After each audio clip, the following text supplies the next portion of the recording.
I stand in my parents' Virginia dining room, the weight of my Columbia Law degree heavy in my left hand. The certificate feels like lead now, not the golden ticket to their approval I'd imagined. My right hand instinctively moves to the small swell beneath my silk dress. 5 months of secret joy and terror wrapped in one. Father's face contorts as his gaze drops to my middle. In 27 years, I've never seen William Ellis look at me with such naked disgust. "You're a disgrace," he says, each word precise as a knife. "Get out." Mother's perfectly manicured nails dig into the back of her dining chair. "You made your bed, Amanda. Sleep in it." Her voice lacks even the pretense of warmth. I swallow hard. This homecoming dinner, meant to celebrate my graduation with honors, has transformed into my exile ceremony in less than 5 minutes. "If you'd just let me explain about Ethan." "There's nothing to explain." Father cuts me off, straightening his tie as if my very presence has disarranged it. "Do you have any idea what this will do to our standing in town? What people will say?" 2. "We've given you everything," Mother adds, her voice trembling not with emotion but carefully calibrated outrage. "The best schools, opportunities most girls would kill for, and this is how you repay us?" I try again. "Ethan and I are engaged. The baby, Pastor Thompson just asked me to head the Family Values Committee." Father interrupts, color rising in his neck. "Can you imagine if he knew my own daughter was—" He can't even finish the sentence. Mother's eyes dart to the window as if the neighbors might be peering in. "The Gardeners Club meeting is at our house next week. What am I supposed to tell Elizabeth Gardner? Or Susan Matthews from church?" Their words wash over me, and I realize they haven't asked a single question about the father of my child or how I feel. All they see is the threat to their carefully curated image. "You are not welcome in this house while carrying that mistake," Father declares, pointing at my belly. His words unlock a memory from years ago. My 15th birthday. I'd been offered an art scholarship to a prestigious summer program in New York. When I showed Father the acceptance letter, his smile never reached his eyes. "Art is a hobby, Amanda, not a future. And Ellis always puts family reputation first. I've already enrolled you in the business leadership camp instead." I remember how I'd nodded, swallowing my disappointment, tucking away my sketches. It wasn't the first time I'd abandoned something I loved for his approval, nor the last. College boyfriends never made it home for holidays. "They aren't quite what we had in mind," I'd explain, never admitting my fear that Father would find them lacking. Even Ethan, Harvard-educated and from a good family, remained my secret for 5 years. Every decision, every achievement measured against William Ellis's impossible yardstick. And still, I never measured up. My hands tremble now, but my voice steadies. "They didn't even ask who the father was," I whisper to myself. If they had, everything might have been different. Father checks his watch, signaling that my time is up. Mother straightens silverware that doesn't need straightening. "I'll get my things," I say quietly. Upstairs, I pack a suitcase with mechanical precision. Through the floorboards, I hear the clink of silverware as my parents continue their dinner without me. 5 minutes to erase 27 years of daughterhood. On the hallway wall, family photos mock me. Ellis family at the country club. Ellis family at Father's firm party. Ellis family at Mother's charity gala. In every picture, perfect poses, perfect clothes, perfect smiles. Not one shows who we really are. I trail my fingers over a photo from my law school acceptance. Father's hand on my shoulder looks proud to strangers, but I remember how his fingers dug in, whispering, "Don't waste this opportunity like you almost did with that art nonsense."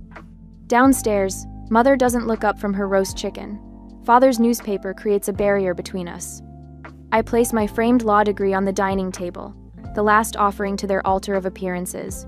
"Goodbye," I say, though I might as well be speaking to the walls. As I step onto the porch, the door closes firmly behind me. No dramatic slam, just a quiet click of exclusion. I press my hand to my belly, feeling a flutter beneath my palm. "It's just us now," I whisper, fishing my phone from my purse to call Ethan. For the first time in my life, I've disappointed my parents in a way that can't be fixed with achievements or apologies. And strangely, beneath the hurt, something else stirs: relief. As if I've been holding my breath for 27 years and can finally exhale. Later that night, the hotel bed feels like sandpaper against my skin as I cradle my phone, tears blurring Ethan's name on the screen. My fingers tremble as I press call, each ring echoing my heartbeat. "Amanda? What happened?" Ethan's voice wraps around me like a blanket. "They threw me out," I whisper, the words still unreal. They didn't even ask who the father was. Didn't ask anything about you. I'm coming to get you, right now. No, I just need... My phone buzzes with a notification. Hold on. I switch to speaker and open the Facebook app. Mother's post appears at the top of my feed. Please keep our Amanda in your prayers. Sometimes the brightest minds struggle with the heaviest burdens. We're devastated by her breakdown, but trust God's plan for healing. The room spins. Ethan, they're telling everyone I had a breakdown. Before he can respond, my phone vibrates again. Aunt Martha's voicemail plays. Amanda, honey, your parents are devastated by your choices. They've loved you so completely. How could you hurt them this way? Pastor Thompson is already planning your intervention. Call them, sweetie. Make this right. I sink to the floor, phone clutched to my chest. They're rewriting everything. I tell Ethan, my voice hollow, creating their own version where I'm mentally unstable instead of pregnant and engaged. There's more, he says, his voice tight. Dad just got a call from a friend at Wellington and Pierce. Your father contacted the senior partners about, we're considering your job offer. Something about family concerns regarding your stability. The air leaves my lungs. William Ellis, who built his reputation in Virginia business circles over 30 years, is using those connections to destroy my future before it begins. He's trying to make me desperate, I say, surprising myself with how calm I sound. If I can't work, I'll need their money. Mother's using the social pressure. He's using financial leverage. Amanda, listen to me. We aren't playing their game. My father wants to speak with you. The phone rustles, and Charles Caldwell's deep voice fills the line. Amanda, you're family now. Do you understand? We protect our family. Something shifts inside me, like tectonic plates realigning. I stand, wiping tears from my face with the back of my hand. This isn't about shame, I tell him, clarity crystallizing. It's about control. Precisely, Charles says. Now, I've already sent a car to bring you to us. Pack your things. I couldn't impose. Nonsense. Grace is preparing the East Suite as we speak. Madison is practically bouncing off the walls to see you. And our family lawyer will contact your firm first thing tomorrow. Grace is our Grace. I hang up and call Ethan back, mind racing through options, weighing outcomes like the lawyer I've trained to become. I'll accept your father's help. You don't sound like you've been crying anymore. Ethan notes. I haven't been. Something changed when I heard your father's voice, like finally seeing the board when you've only been staring at one chess piece. 2 hours later, the Caldwell family driver helps me with my single suitcase. We pass through wrought iron gates and follow a winding driveway bordered by ancient oak trees. The Georgian mansion rises before us, 14 bedrooms behind stately columns, windows glowing gold against the evening sky. On the wide front steps stands Charles Caldwell, silver-haired and straight-backed. He opens my door himself, bypassing the driver. Welcome home, sweetheart, he says, helping me out with a gentleness my own father never showed. Grace appears in the doorway, her face warm with genuine concern. The suite is ready whenever you'd like to rest. No rush at all. Madison barrels past her mother, throwing her arms around me. I'm going to be an aunt. This is the best news ever. Their welcome washes over me in waves, each kind word, each touch on my arm a stark contrast to the icy rejection hours before. Yet beneath the gratitude, an emptiness expands. These people, practically strangers, despite my 5-year relationship with their son, offer what my own blood could not: unconditional acceptance. In the grand foyer, Ethan waits, hands behind his back. He drops to one knee as I approach, revealing an emerald ring glinting in an antique gold setting. My grandmother's, he explains. Dad had it sized for you last month when I told him our plans. The ring slides perfectly onto my finger. Another piece of evidence that the Caldwells prepared to welcome me while my own parents prepared to cast me out. Later, in the guest suite larger than my childhood bedroom, I stand at the window overlooking manicured gardens silvered by moonlight. The hollow victory tastes bittersweet, finding home with strangers instead of those who raised me. My phone buzzes with another of Mother's social media proclamations. William and I thank you for the outpouring of support during this difficult time. Family is everything. We pray Amanda returns to us soon. I turn off my phone, place one hand on my belly, and the other on the emerald ring. We have a family, I whisper to my child. Just not the one I expected. I wake to sunlight streaming through unfamiliar curtains, momentarily disoriented until my hand finds the small swell of my belly. 3 days at the Caldwell estate, and I still expect to open my eyes to my childhood bedroom. Instead, I'm surrounded by the soft blues and creams of the guest suite Grace prepared with such care. My phone buzzes on the nightstand. Another text from Mother. "We're praying for your return to reason. The pastor mentioned wayward children in his sermon yesterday. Everyone's concerned." I set the phone down without responding. Downstairs, the scent of coffee and cinnamon pulls me from bed. In the kitchen, Grace Caldwell stands at the massive island, her silver hair caught in morning light. "There she is," Grace says, sliding a plate of cinnamon toast toward me. "Sleep well, dear?" Before I can answer, my phone lights up with a call from Father. 4th one this morning. I silence it, but not before Grace notices. "They found out where you are," I explained, the toast suddenly drying in my mouth. Grace covers my hand with hers. "Let them know." This isn't a secret to be ashamed of. Her eyes, so like Ethan's, crinkle at the corners. "You're carrying our grandchild too." Something in her matter-of-fact acceptance breaks through my carefully constructed walls. "They're telling everyone I had a breakdown," I confess. "Mother called the garden club yesterday. Made a scene about losing her daughter. And someone's been calling the firm. Anonymous concerns about my character issues." Grace's expression hardens. William always did prefer manipulation to honest conversation. "How do you know my father?" "Charles and William have crossed paths for years. Our companies have occasional dealings." She refills my tea. "Your father threatened one of our project managers yesterday. Said his job would be in jeopardy if he didn't share your new address."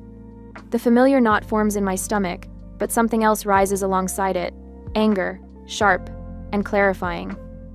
"I need to document everything," I say, lawyer brain engaging, despite my personal turmoil. Every call, text, every attempt to interfere with my job. Grace's approval warms me more than the tea. "Smart girl, protect yourself first."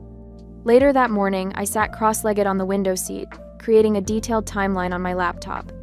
Each manipulative text message, each missed call, each report from Charles about Father's interference, all cataloged with dates, times, and potential witnesses. 5 years of law school find purpose beyond making William Ellis proud. Charles finds me there, still working, when he returns from the office early. "Amanda," he says, knocking softly on the doorframe. "We have company." The hollow feeling in my stomach tells me who it is before he says another word. In the grand foyer, my parents stand like foreign dignitaries on hostile soil. Mother's cream suit bears not a wrinkle. Father's posture is board straight as ever. Their eyes sweep over the soaring ceiling, the hand-carved staircase, the generations of Caldwell portraits with undisguised calculation. "Amanda," Mother steps forward, arms outstretched as if for an embrace she knows I won't give. "We've been so worried." Father doesn't bother with pretense. "What exactly do you think you're doing here?" His voice carries the same authoritative tone that once sent me scrambling to earn his approval. "William," Charles Caldwell's voice lacks Father's sharp edge, but carries a quiet authority that makes everyone turn. "Elizabeth, I wasn't aware we'd scheduled a meeting today." Father's jaw tightens. "This is a family matter, Charles." "Indeed it is," Charles replies, moving to stand beside me. Grace appears at my other side, her shoulder touching mine. "Which is precisely why we're involved. You've turned our daughter against us," Mother accuses, her voice pitched perfectly to convey maternal concern. I find my voice steady and clear. "You rejected me. They welcomed me." Father's eyes narrow. "This rebellious phase has gone on long enough. You're coming home where we can discuss this situation privately." "There's nothing to discuss," I say. "You made your position clear when you threw me out." "We were shocked," Mother counters, eyes darting to Charles and Grace as if they're the real audience. "You can't expect parents to absorb such news without reaction." "Grace, you didn't even ask who the father was," I point out.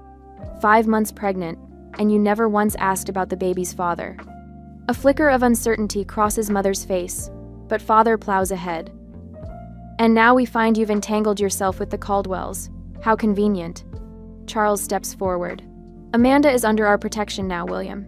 As our future daughter-in-law and the mother of our grandchild, she has our full support." Father's confidence wavers for the first time. "Future daughter-in-law?" "Yes. Ethan says, appearing in the doorway. He crosses to me, his hand finding mine. We're getting married, something I would have told you, had you given Amanda the chance to explain. Mother's perfect facade cracks slightly. Ethan Caldwell? But you never mentioned.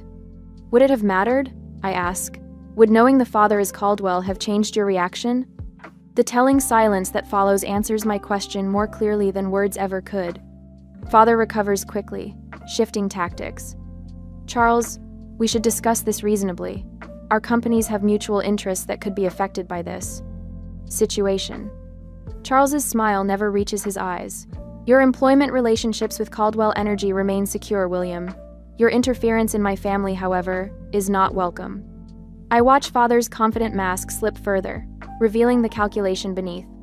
For the first time, I see him clearly, not as the infallible patriarch whose approval I've spent 27 years chasing, but as a man whose power exists only when others grant it to him. Mother senses the shift too. Her eyes darted between Charles and Father, suddenly unsure which man holds the stronger position in this room. Perhaps we've approached this incorrectly, she offers, softening her tone. We only want what's best for Amanda. No, I say quietly. You want what's best for your reputation. I place a protective hand over my belly. I'm building a real family now. The evening after they leave, Madison organizes an impromptu engagement celebration in the Caldwell garden. Fairy lights twinkle in the old oak trees, and the summer air smells of jasmine and possibility. First day of the rest of your life, Madison whispers, adjusting the simple floral crown she insisted I wear. Grace presents me with a stack of maternity clothes we'd purchased that morning, my first tangible acceptance of this new life growing inside me. Charles assures me my position at the firm remains secure, legal colleagues unswayed by anonymous whispers. Later, I added today's confrontation to my documentation file. Every message, every threat, every manipulation, all preserved in the cloud where they can't be erased. Ethan watches from the doorway. The wedding planner called, he says. Small ceremony, just as you wanted. I nod, saving the file. The sooner the better. 3 days later, a soft knock at the door interrupts us. Charles appears, his expression grave. Pastor Thompson is in the living room, he says, with your parents. My stomach tightens. An intervention? Charles nods. They're requesting you join them. Grace appears behind him, her finger hovering near the security button by the door. Say the word, and I'll have them removed. But something has shifted inside me. The documentation, the Caldwell's unwavering support, the clarity that comes from seeing my parents' manipulation laid bare, it all crystallizes into a new kind of strength. No, I say, rising. I'll speak with them. As we descend the stairs, I feel Ethan's steady presence behind me. Weeks ago, I would have crumbled under the weight of my parents' disapproval. Now, each step feels like reclaiming ground. Pastor Thompson rises when I enter, his expression uncomfortable. My parents flank him like bookends. Mother's eyes are red-rimmed, a performance I now recognize for what it is. Father looks not at me but at Charles, still searching for leverage. I take a deep breath, my hand finding Ethan's. It's time they heard my truth, I whisper, and step forward to face the past so I can claim my future. I rise from the antique sofa in the Caldwell living room, where Pastor Thompson sits uncomfortably between my parents. My hands don't tremble anymore. 5 days at the Caldwell estate have replaced my uncertainty with clarity as sharp as a scalpel. Pastor Thompson, I say, addressing him directly rather than acknowledging my parents. I appreciate your concern, but I need to correct several misrepresentations. My voice carries the precision I've practiced in courtrooms. My parents rejected me without even knowing I'm engaged to Ethan Caldwell. His eyes widened, darting between my face and my father's reddening one. The shock is genuine, the first honest reaction I've seen since they arrived. Furthermore, I continue, I'm carrying a child conceived in a committed 5-year relationship, not through some reckless encounter as you've been led to believe. Behind me, Grace and Charles stand in silent support. I feel their presence like a shield at my back. What my parents have orchestrated is textbook emotional manipulation. I say, unfolding a notepad where I've documented every call, text, and social media post. They've contacted my law firm to question my character. They've told extended family I had a breakdown. They've orchestrated what you believe is a loving intervention when in reality, It's an attempt to salvage their reputation at my expense. Father lurches forward in his seat. We just wanted what's best for you, Amanda. Can't you see that? Mother reaches for the pastor's arm, tears materializing on cue. We needed time to process everything. You sprung this on us so suddenly. I watch Pastor Thompson's face as he absorbs the conflicting narratives. His gaze lingers on my mother's hand, clutching his sleeve, then shifts to my father's rigid posture. If you wanted what was best? I responded evenly. You wouldn't have thrown me out without asking a single question about the father of my child or my plans.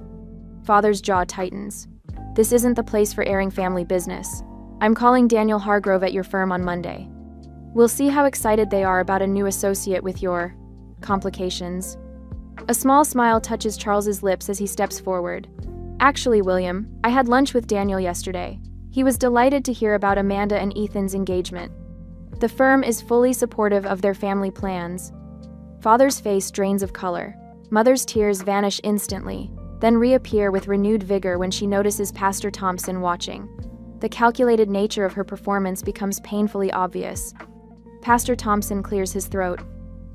Mrs. Ellis, Mr. Ellis, you didn't mention your daughter was engaged. His voice carries a note of dismay. Or that the father was Ethan Caldwell. Does that matter? Father snaps. The situation is inappropriate regardless. The pastor straightens in his seat. Actually, it matters a great deal. You presented this as a case of a young woman making reckless choices who needed the church's guidance back to the right path. He turns to me.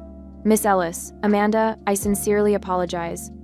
The church should offer support during important life transitions, not judgment. Mother's fingers twist nervously in her lap. Pastor, surely you understand our position as pillars of the community. What I understand, he replies gently, is that I've been asked to participate in something quite different from what I was told. Charles steps forward, his manner relaxed and welcoming despite the tension. Pastor Thompson, may I offer you some coffee? You've had quite a drive from town. That would be lovely, thank you, the pastor replies, visibly relieved at the gesture of normalcy.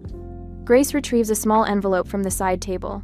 While Charles sees the coffee, perhaps you'd like to see our grandchild. She hands him the ultrasound photos, healthy and perfect in every way. Pastor Thompson's weathered face softens as he examines the images. Beautiful, truly a blessing. Ethan moves to stand beside me, his arm slipping naturally around my waist. Amanda and I have been together for 5 years, Pastor. We met during our first week at Harvard and have been inseparable since. The timing of the baby surprised us, but our plans to build a life together have been in motion for years. Madison, Ethan's sister, brings over a small folder. We've just finished the engagement announcement for the town paper. Perhaps you'd like to see it? Throughout this coordinated response, I maintain my composure. Not with the rigid control I learned in my parents' house, but with the quiet dignity that comes from being surrounded by genuine support.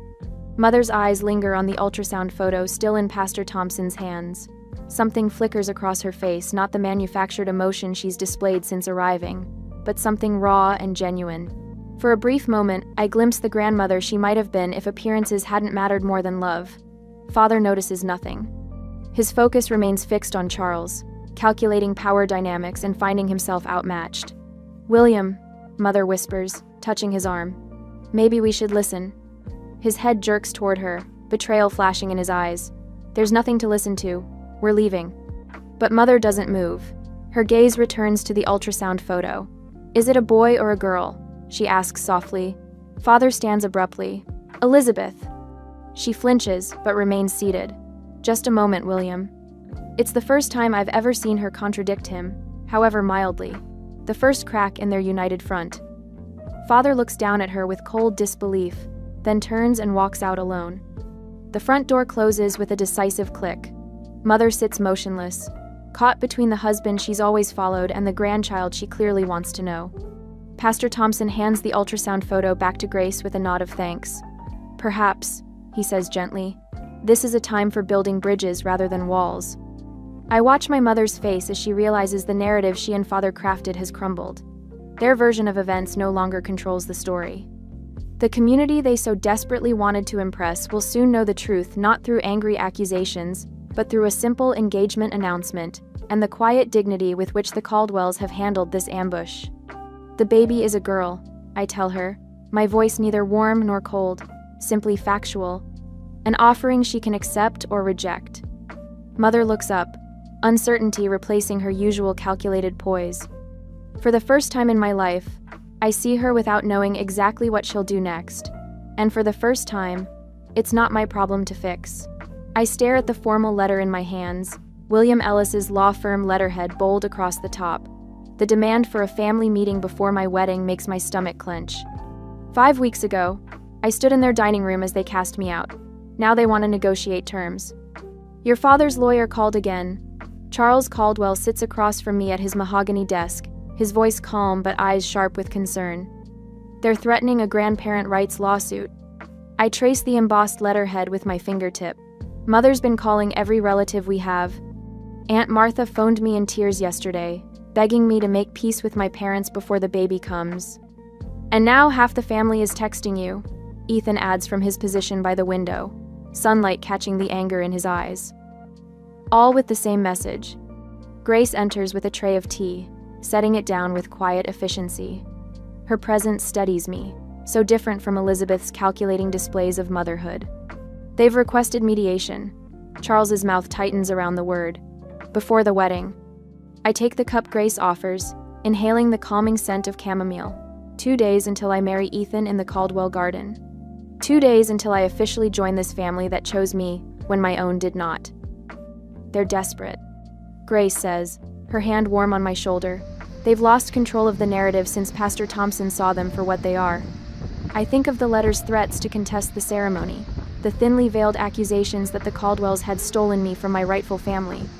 William's lawyer even contacted my new colleagues, suggesting I might be emotionally unstable during my pregnancy. A small part of me whispers that making peace would be easier. For the baby's sake. For simplicity. The ghost of the daughter I once was still craves their approval.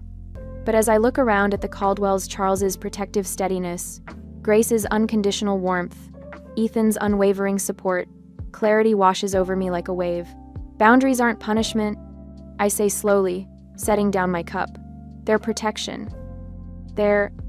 Charles nods, a small smile playing at his lips. What if we invite them here? On our terms. A dinner, Grace suggests. We'll host. The home advantage will be ours. I straighten, my legal mind already mapping the strategy. I'll prepare statements they can't refute. Facts, not emotions. And we'll still hold the wedding 2 days later, Ethan says, moving to stand behind my chair, regardless of what happens. My hand finds his, drawing strength from his touch. Let's do it. That evening, Grace sends a formal dinner invitation to my parents. The response comes within an hour they'll attend. Their eagerness only confirms their desperation. When they arrive the next evening, I watch from the library window as Charles greets them at the door. My father's Bentley looks small in the circular driveway of the Caldwell estate. Mother wears her church luncheon outfit, cream silk with pearl buttons. Father's suit is pressed to military precision. They look powerful until they step inside. The 14-foot ceilings and old money elegance of the Caldwell home dwarf their carefully constructed status symbols. Their expressions flash with poorly concealed discomfort. Charles leads them to the dining room with impeccable professionalism, making small talk about the unseasonably warm weather. Grace welcomes them with a warmth that neutralizes their initial tension, though I catch the calculation behind Mother's returning smile. I entered last, Ethan at my side. The baby bump is more pronounced now, impossible to ignore beneath my navy dress. Father's eyes slide away from it. Mother lingers a moment too long. William, Elizabeth. I greet them with careful neutrality. Thank you for coming. We take our seats, Grace's finest china gleaming under chandelier light. The first course arrives, carried by staff who've served the Caldwells for decades. The contrast to our family dinners, Mother insisting on serving herself to show her domestic skills, is stark. As the soup bowls are cleared, I place my napkin beside my plate and meet my father's eyes directly. I've prepared a statement about our family values. I begin, my voice steady. But first, I have a question. Father shifts in his seat, already uncomfortable with my control of the conversation. When exactly did you decide to reject me from our home? I ask. Before or after you found out who the father was? The color drains from Father's face. His stunned silence reveals everything. I don't know what you mean, Mother stammers, but the excuse falls flat. When Amanda told you she was engaged to Ethan Caldwell? Charles says calmly. You never bothered to ask. You saw only a pregnant, unmarried daughter a threat to your reputation. Not the fact that she was building a life with someone from one of Virginia's oldest families. Father's jaw tightens. That's not... It's exactly what happened. Grace interrupts, her voice gentle but unyielding. You rejected your daughter and my grandchild without knowing a single fact beyond what might embarrass you at church. We were shocked. Mother tries again. We needed time. Time to spread rumors about my mental health? I ask. Time to contact my law firm? Or time to have Pastor Thompson ambush me? Father's fingers drum against the tablecloth. This isn't over, he says, the familiar threat in his voice. We have rights. Your employment at Caldwell Energy remains secure, Charles replies, measured and precise, as long as you stay out of Amanda's life. Mother's eyes fill with tears I've learned not to trust. We have grandparent rights, she whispers. The courts, I interrupt, my legal education a weapon now, require established relationship patterns to grant visitation. Your rejection and subsequent actions are documented. Every call, every text, every manipulation. I lean forward. I may be your daughter, but I'm also a Columbia-educated attorney. Don't threaten me with a law you don't understand. Their faces crumple not from remorse, but from the realization that their weapons have been stripped away. This dinner is over, Charles says, standing. I'll walk you out. As Charles leads them to the door, I watch Father's pale face and rigid shoulders. Mother glances back once, tears streaming now. For the first time, they might be genuine. I feel no sadness, only the clean wound of closure. The Caldwells surround me as the door closes. Grace's arm around my waist, Ethan's hand in mine. The family I chose. The family that chose me. They showed me exactly what kind of parent I'll never be. I say softly, one hand resting on my belly.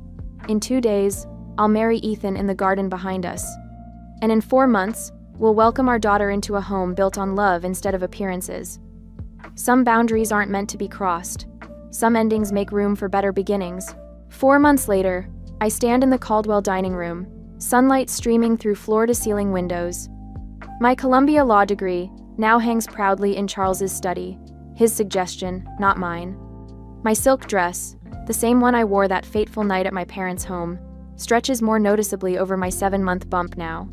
Charles raises his crystal flute, the bubbling apple cider catching the afternoon light. To our daughter and grandchild, he announces, his voice warm and steady. Around the table, faces I've come to treasure beam back at me. Grace dabs at her eyes with a linen napkin. I never thought I'd be so blessed, she whispers, reaching for my hand across the polished mahogany. My phone buzzes against the table. My parents' number flashes on screen, the 3rd call this week. With a single swipe, I decline it. No panic rises in my chest, no desperate need to answer, just peace. Everything okay? Ethan asks, his hand finding the small of my back. Perfect, I answered, meaning it. 4 weeks ago, we married in the Caldwell garden. Nothing elaborate, just roses climbing white trellises, a string quartet playing Bach, and 40 guests who genuinely celebrated our union. My ivory dress showed my belly proudly. Ethan's eyes never left mine as we spoke our vows under Virginia's sky. Later that night, I wrote in my journal, "Love doesn't require earning." 4 words that took 27 years to learn. My law career began with surprising confidence. No shadow of parental expectation follows me into client meetings or court appearances. Instead, I carry the steady assurance that comes from building a family based on mutual respect rather than obligation. The nursery takes shape under Grace's gentle guidance, buttery yellow walls that catch the morning light, a rocking chair by the window. She never pushes, never presumes, just offers her thoughts as suggestions I'm free to accept or decline. My mother would have rearranged everything without asking, I told Dr. Winters during therapy last week. Our monthly sessions have become a refuge where family trauma transforms into understanding. And how does Grace's approach make you feel? She asked. Like I matter, I answered simply. The baby shower brought unexpected tears, seeing Madeline from the firm, my college roommate Sarah, Ethan's sister Madison all gathering around me, chosen family replacing toxic connections. Yesterday, a junior associate peeked into my office, her hands twisting nervously. "My father wants me to switch to corporate law," she confessed. "He says family law isn't prestigious enough." I gestured to the chair across from my desk. "Family is who stands beside you when it's hardest," I told her, sharing my story not as a victim, but as a survivor. Her eyes widened with recognition. Now, standing on the Caldwell estate porch at sunset, I watch Ethan cradle our sleeping daughter. Born 3 days ago, Lily Grace Caldwell entered the world with a powerful cry and 10 perfect fingers that wrapped instantly around my heart. "There's a letter," Ethan says quietly, nodding toward the side table. My mother's handwriting crosses the cream envelope. I open it carefully, reading Elizabeth's request for reconciliation, for a chance to meet her granddaughter. My response feels neither angry nor bitter, just clear. When you're ready to meet your granddaughter as she is, not as a continuation of our family name, not as a secret to be hidden, but as the beautiful gift she is, we'll be here. The Virginia countryside stretches before us, hills rolling toward the horizon as the sun paints everything in amber and gold. Through the window behind us, I glimpse Charles and Grace watching, their faces full of quiet joy. "They showed me what family isn't," I whisper to Ethan. "The Caldwells showed me what a family should be.